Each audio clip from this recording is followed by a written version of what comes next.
All right, let's jump right into today's explainer. We're looking at some seriously fascinating source material today that is going to completely shatter a pretty common misconception.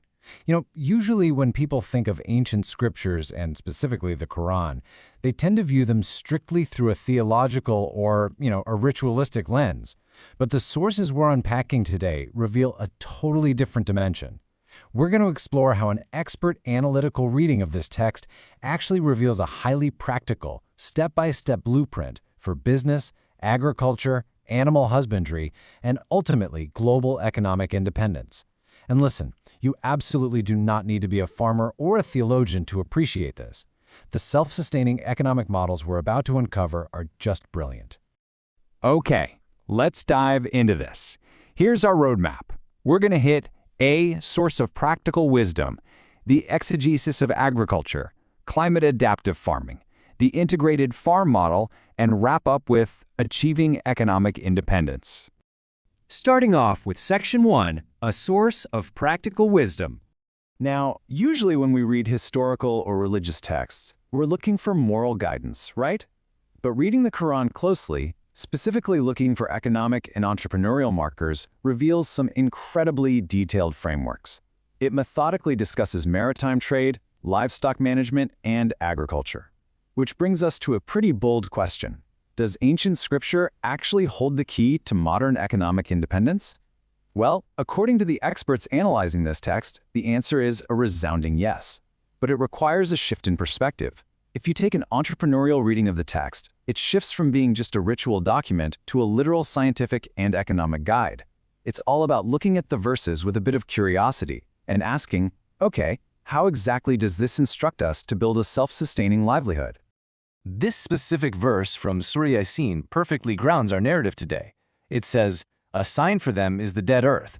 We give it life, and we produce from it grain, and from it they eat." Now, what's really interesting here is the focus on reviving idle land. Notice how it doesn't pinpoint a specific plot of land in a specific country. Instead, it speaks universally. It's about taking something dead or unproductive, applying a very deliberate process to it, and generating a vital, life-sustaining yield. I mean, that is the absolute core of production and economics right there.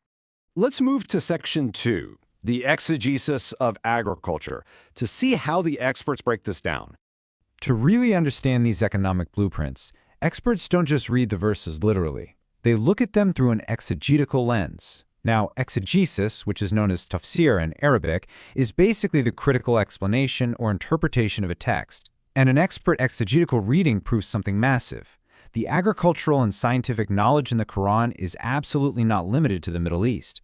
It's not all just camels and desert oases.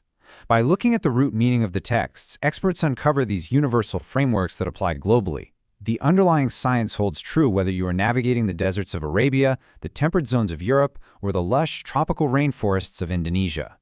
Let's look at how this builds in practice. In Surah Qaf, the text lays out this remarkably clear step-by-step scientific process. First, rain falls from the sky, which the text describes as blessed or mubarakan. Second, that water meets the earth. Third, a chemical reaction happens where nutrients are extracted, stimulating the roots.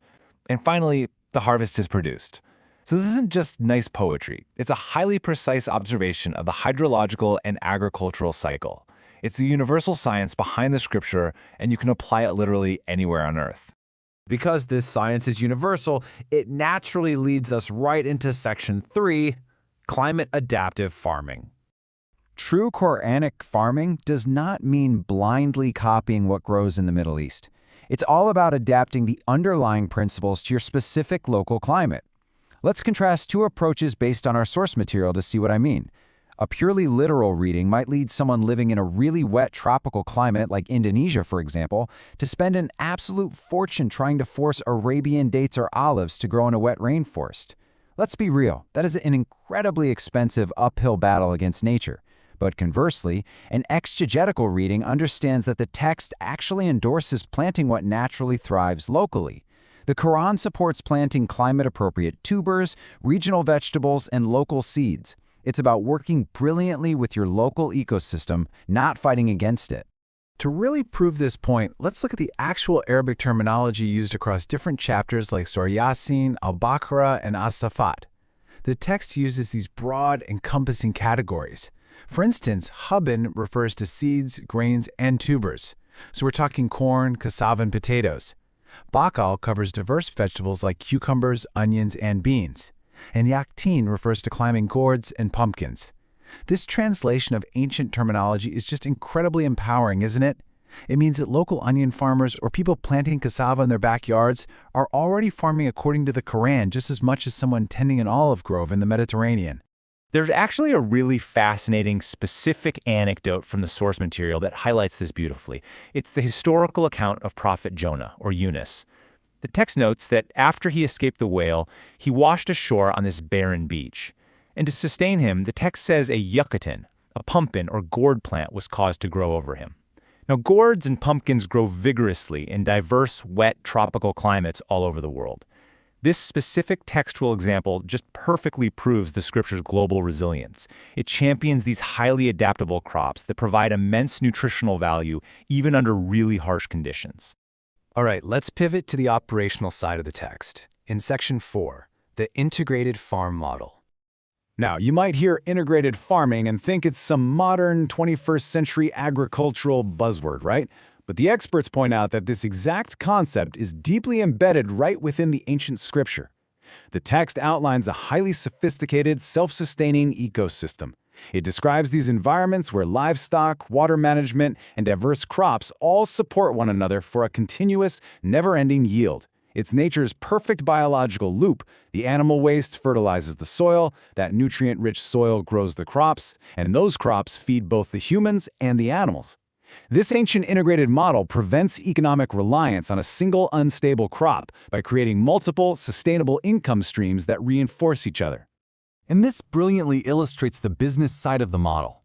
By combining different agricultural life cycles, you essentially secure long-term financial stability.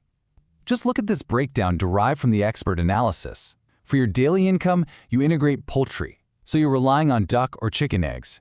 Then, for monthly income, you cultivate short-term vegetables, things like water spinach or cucumbers. And finally, for that yearly, substantial income, you invest in long-term assets, like rubber trees, pine, or large livestock. It is literally an incredibly sophisticated, diversified entrepreneurial portfolio designed straight from the text. But hey, I know what you're thinking. What if you don't have acres of farmland? Well, the experts emphasize that the text demands no resource should be left idle. Leaving resources unused is actually considered an economic and spiritual loss. So even in dense urban spaces, these principles apply perfectly. Think of it as an ancient life hack for the modern world. You can utilize simple buckets for cultivating catfish on an apartment balcony while simultaneously growing water-based vegetables right on top using the fish waste as nutrients. Whether you have 100 hectares or just a fire escape with a few pots, the mandate is crystal clear: produce. Which brings us to our final stop, Section 5, Achieving Economic Independence. So, how do all these agricultural and business principles actually culminate in ultimate self-sufficiency? Well, it really comes down to macroeconomics and combining complementary strengths. The crucial point here is found in the historical application of these texts. The source material draws this really powerful historical analogy between two ancient cities. You had Makkah, which was a city of merchants, representing the ultimate trading, distribution, and entrepreneurial mindset. Then you had Medina, a city of farmers, representing the production and agricultural mindset. When those two populations integrated, it created an absolute unstoppable economic powerhouse, because combining the ability to produce goods with the ability to trade them directly completely eliminates the middlemen. Think about how relevant this is today. When producers distribute their own goods, they keep their own profits. Wealth actually circulates within the community instead of being extracted by outside distributors. It builds a completely self-sustaining, independent macroeconomy. As we wrap up this explainer, we are left with a pretty powerful challenge drawn directly from this ancient wisdom. The text gives us the universal science, the adaptable business models, and the historical proof of concept. The only variable left in this whole equation is action. So, are you leaving your own land, whether that's literal soil in your backyard or the metaphorical land of your skills, your time, and your resources, idle? Or are you actively cultivating your own economic independence? It's a profound framework and definitely one worth thinking about. Thanks so much for joining me, and keep cultivating your knowledge.